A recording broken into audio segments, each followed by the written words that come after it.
আসসালামু আলাইকুম বন্ধুগণ, তাজ ভিলেজ ভিডিও আপনাদের সকলকে স্বাগত। আশা করি আপনারা সকলেই ভালো আছেন।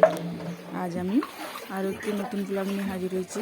বন্ধুরা, আমাদের এখানে যে ভয়াবহ বন্যার পরিস্থিতি যা হয়েছে সেটাই আজকে আপনাদের সঙ্গে তুলে ধরেছি। দেখে বুঝতে পারছেন ঘরের ভিতরে কতটা পানি ঢুকে গেছে। দেখুন আলমারিগুলো ইট দিয়ে চাগিয়ে তুলে রাখা হয়েছে, আর খাটটাকেও তোলা হয়েছে। এখানে ফ্রিজটা আছে, ফ্রিজটাকে তুলে রাখা হয়েছে। বাইরেটা দেখুন কত সূর্য যাচ্ছে জোরে জোরে।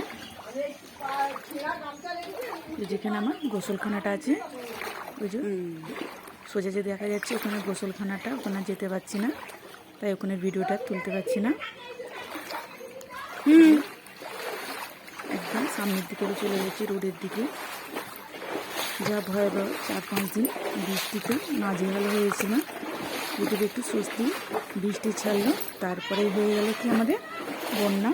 আর এত বড় এখানে এই বন্যাটা যে এত বড় হয়েছে, এরকম বন্যা আগে হয়নি, হয়েছে এতটা হয় না।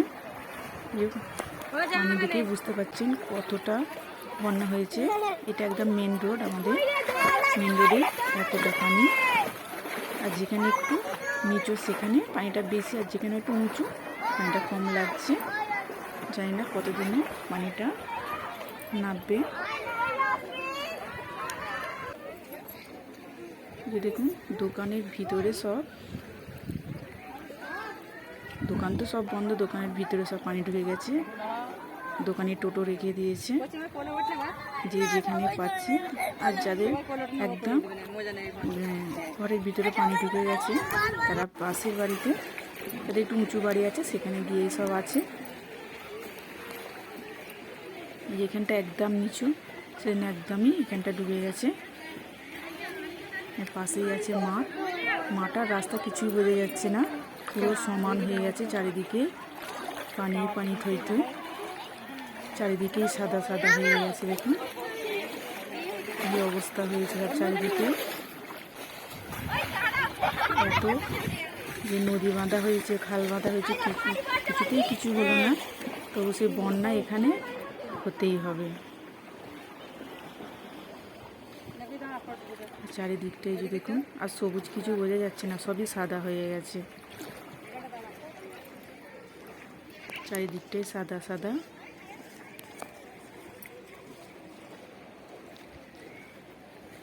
এই গোসলের টাইমে একটু বাইরে বেরিয়েছিলাম, তাই সেটাই আপনাদের সঙ্গে তুলে ধরছি। আর ছেলে মেয়েটা তো যে সারা দিন পানিতে ভিজছে, বন্যার পানিতে, ওদের যে কী আনন্দ হচ্ছে ওটা এখন বুঝতে পারবে না। এখানে নৌকা আছে, দুটো নৌকা দেওয়া হয়েছে, 2-3টে। এখানে একটা নৌকা রাখা আছে, আর দুটো নৌকা এখান দিয়ে চলে গেছে।